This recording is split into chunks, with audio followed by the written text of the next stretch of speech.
militares também, indignados com o acobertamento que os governos fazem em relação ao assunto OVNI. E aí, falando isso, é bem interessante que a gente pense da seguinte forma: a gente não pode criticar os militares, mas sim criticar os normativos para que eles mudem, porque os militares estão apenas cumprindo ordens para impetrar esse acobertamento.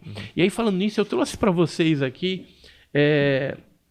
separei lá em casa rapidinho, 3 documentos que são documentos de várias épocas que comprovam que a Força Aérea Brasileira sempre se interessou pelo assunto OVNI e que eles pesquisam isso de forma normatizada.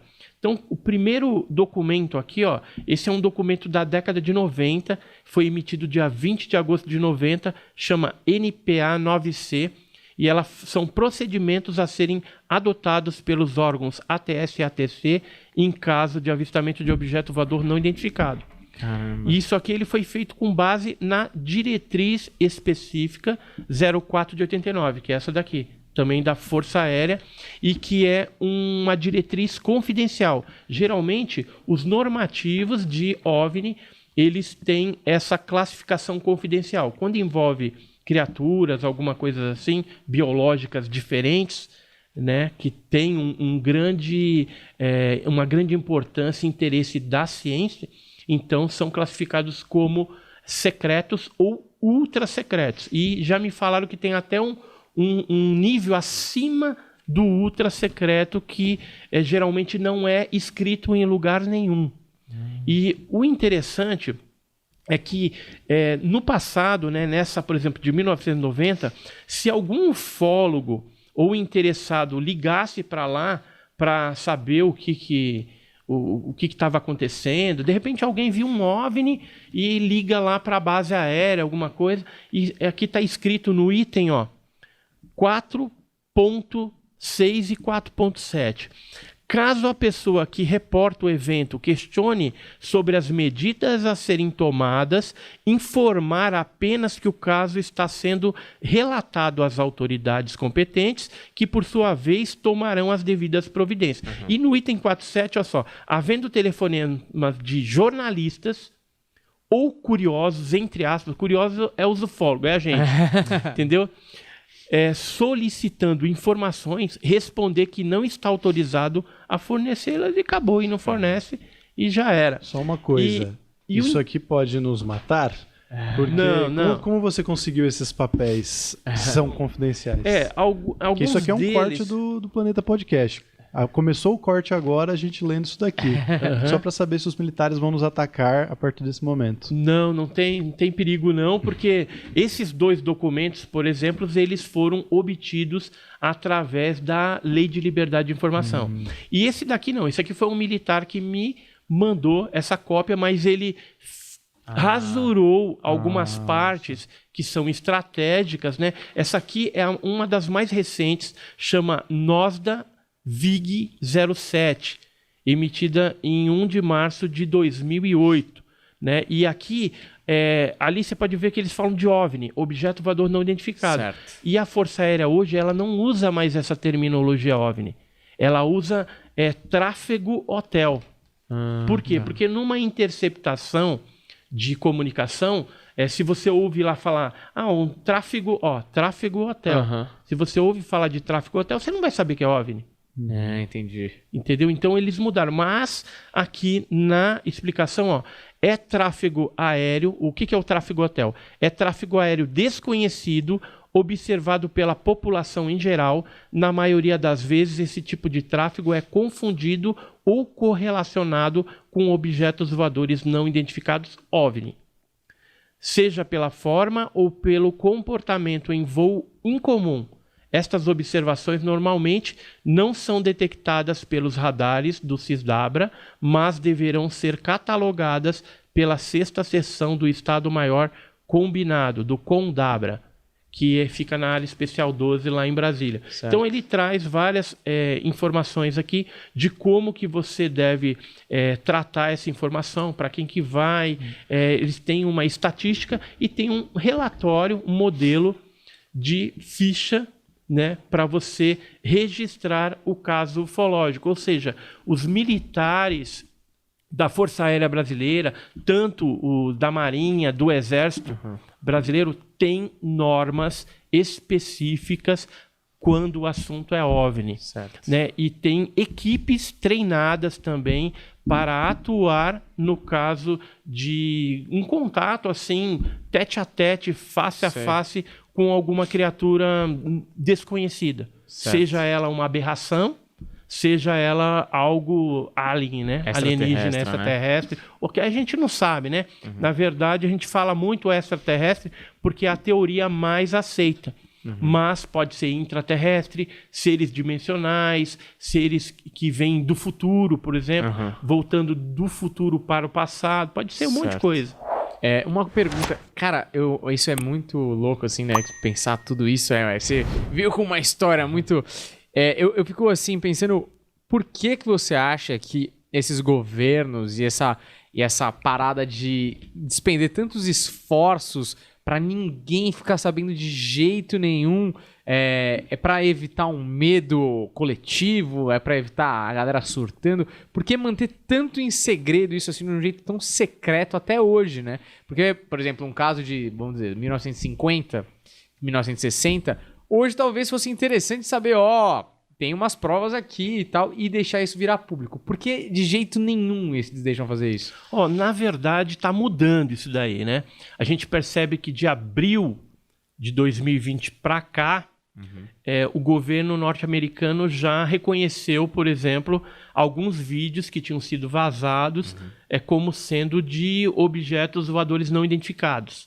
Se aquilo é um drone de outra nação, aí é outros 500, mas que eles já reconheceram que um fenômeno diferente, que eles chamam FANI, que é fenômeno aéreo não identificado, né? Eles mudaram o termo também, veio de OVNI, que nos Estados Unidos, né? É UFO, né? UFO. Unidentified Flying Object, né? Então, Flying Object, né? Flying Object. Então, esse termo hoje é FANI, ou UAP. Né, o termo, a sigla, né, norte-americana, que a maioria deles utilizam. No Brasil, ela mudou, né, que nem eu falei.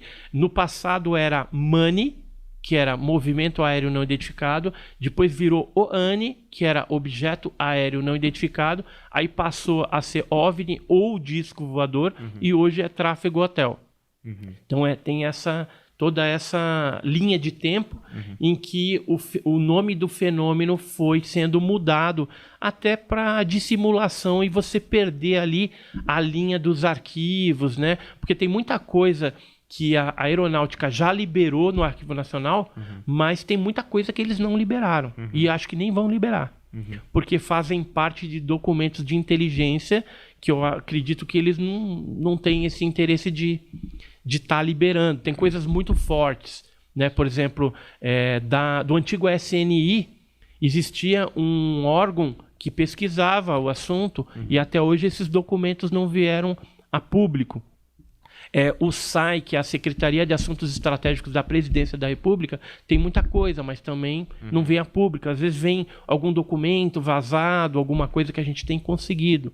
Mas é muito difícil. A ABIN já me falaram até que tem coisas no subterrâneo da ABIN a respeito de OVNIs, ou seja, pedaços de algumas coisas diferentes, seres, né, coisas assim. E assim, a gente não tem como confirmar esse tipo de coisa. São pessoas que nos trazem essas informações, que trabalham lá dentro, que também não pode se expor, mas que existe algo relativo a esse assunto que é cobiçado por eles, tem. E aí por que eles escondem, né? A gente responder aquela pergunta. Justamente um dos aspectos é o pânico, para não gerar o pânico generalizado. O outro aspecto é o aspecto bélico. Qualquer potência, o país, potência militar, vamos dizer assim, que tem um disco voador em suas mãos, através de um processo de engenharia reversa, ele pode desmontar o disco e construir uma tecnologia, um disco voador terrestre, por exemplo, que, sendo utilizado numa guerra, ele vai, com certeza, dominar a outra potência. Existe algum uma vantagem caso tecnológica de alguma potência que usou alguma tecnologia e a gente não tem acesso como saber, como se viu? Várias. Mas alguma que veio de fora? Uma delas, que a gente acredita que seja, é o Stealth, né? Aquele avião triangular preto, que ele é invisível ao radar e ele foi muito utilizado na Guerra do Golfo, na década de 90. Né? Então, muitas pessoas viram aquelas estruturas negras no espaço aéreo ali da Europa e foi descrito nos jornais como discos voadores triangulares. Mas por quê? Porque essa tecnologia, que a gente acredita que veio de uma engenharia reversa de naves que se acidentaram e eles construíram esses aparatos, já tinham sido desenvolvidos pelos norte-americanos, mas não tinha sido comunicado publicamente. Então, por isso que foi... É cômodo, vamos dizer assim, para os americanos não reconhecerem um fenômeno, porque eles têm drone espião, né? Que eles podem estar mandando por aí, e aí as outras potências vão pensar que é OVNI, que é qualquer outra coisa, né? O bicho-papão, né?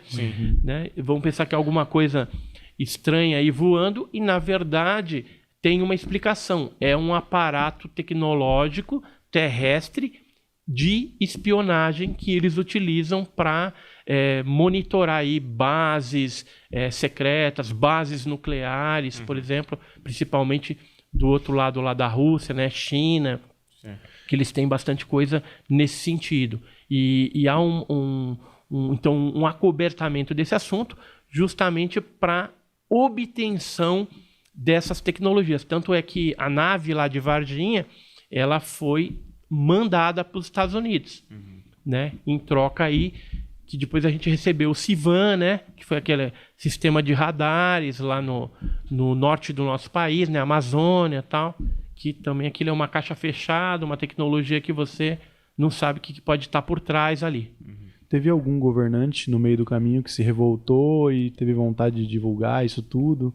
Como é que funciona esse controle? Porque cada ano entra um governante diferente, esse cara tem que estar junto no pacto, né? O único presidente brasileiro que resolveu divulgar alguma coisa foi o Juscelino Kubitschek. Que ele não vinha de uma estirpe militar, né? Porque todos os outros militares, eles escondiam. Mas o Juscelino Kubitschek, ele falou liberou, né, umas fotografias que foram tiradas pela Marinha Brasileira lá na Ilha de Trindade, isso em 1958, 16 de janeiro de 1958, pelo Almiro Baraúna, que era um fotógrafo, e algumas pessoas dentro do navio Almirante Saldanha chegaram a ver esses objetos. É lógico que essas fotos, elas são questionáveis, porque o Almiro Baraúna, que era o fotógrafo, ele já tinha fraudado algumas fotos. Em 1954, 4 anos antes, ele já tinha feito algumas coisas estranhas. Então, embora a gente tenha a plena convicção que algumas pessoas no barco, na embarcação da Marinha Brasileira, viram aquele fenômeno, mas as fotos, quando ele bateu, pode ser que não saiu na fotografia devido à distância, aqueles objetos que pareciam lentilhas cinzas, né, meia metálica. Então, o que ele fez? Provavelmente, quando ele chegou na sua casa, fez ali uma dupla exposição para corroborar o fato. E aí as fotos dele ganharam o mundo, as notícias de jornais, né, e foram parar na mão do presidente da República, na época, o Juscelino Kubitschek, e ele, então, tinha uma amizade política também com o pessoal de um jornal, e aí cedeu as fotografias e eles deram a notícia em primeira mão, né? Então vazaram o assunto. De presidentes da República que eu conheço, esse foi o único assim que falou mais abertamente no Brasil sobre o assunto OVNI. Embora eu tenha documentos de vários presidentes que comprovam essa interação. Por exemplo, Arthur Costa e Silva, o José Sarney, por exemplo, ele foi comunicado na noite de 19 de maio de 86, naquela noite oficial dos OVNIs, onde mais de 2 dezenas de OVNIs invadiram o espaço aéreo brasileiro. Então ele foi comunicado, acordado durante a madrugada pelo brigadeiro Otávio Júlio Moreira Lima, porque ele falou, estão invadindo aqui, posso mandar caça de interceptação ao encalço desses objetos voadores não identificados? Aí o José Sarney falou, pode, manda ver. E aí foram F-5, Mirage, né? E depois o próprio governo brasileiro e a aeronáutica brasileira colocou à disposição da imprensa o depoimento, né, de pilotos. O próprio brigadeiro estava lá na coletiva de imprensa falando a respeito desse caso abertamente. Só que o que aconteceu naquela época, em 86? Algo muito chato. A ciência, alguns astrônomos, o Mourão e outros representantes da ciência, vieram falando que os pilotos experimentadíssimos da aeronáutica tinham confundido, né, aqueles objetos com um reflexo de Vênus na asa do avião. Entendeu? E lógico que não foi. Se o objeto, que na época foi radarizado, ou seja, havia um plot no radar, significa que aquele objeto era concreto. Então não pode ser um reflexo. Você não de um seria astro, captado, né? Né? E você acha que os pilotos não sabem o que é um astro. Então o que a aeronáutica fez? Tendo esse posicionamento negativo da ciência, ela pegou e tirou o time de campo, se retraiu, e passaram-se 10 anos e demorou muito para a gente conhecer o resultado dos relatórios oficiais. Hoje a gente tem esses relatórios no Arquivo Nacional, liberados lá para quem quiser ver sobre as conclusões desse estranho fenômeno que invadiu o espaço aéreo brasileiro naquela noite de 19 de maio de 86. Você quer fazer uma... Não, eu quero fazer uma observação que eu acho muito louco, né? Porque ele solta às vezes, aí prende de novo, né? Mas, porra, solta logo isso aí que eu tô curioso, entendeu? O Trump ia soltar umas coisas, não ia? Isso, o Trump ele assinou uma papelada, a CIA ela já liberou 2.800 páginas, 2.700 e poucas, 780, quase 2.800 páginas, onde tem bastante coisa interessante sobre OVNI, isso da CIA, né? CIA. E tem agora em junho ou julho, deve vir um outro lote, também por conta dessa norma, né? Dessa lei que o Trump, quando estava no poder, sancionou para liberar.